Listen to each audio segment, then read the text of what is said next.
Ya, Assalamualaikum warahmatullahi wabarakatuh.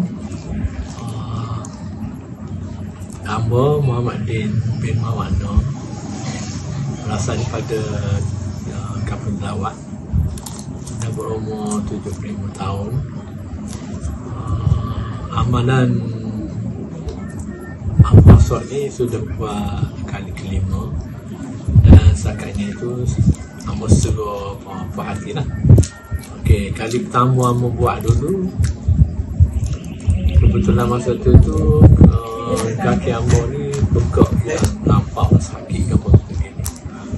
Jadi pada tidur malam pun terpaksa kaki tinggi, jalan masa itu pun terpaksa kek Amo kata-kata kecak. Lepas tu jadi berkat dia buat Al-Fasdu ni, kita jaga makan minggu ke apa, kaki Amo buka dulu ni yang tak dicekok gini tu besar. Dan ni alhamdulillah sama lah. Jadi tidur malam ni pun tak payah tinggi kaki.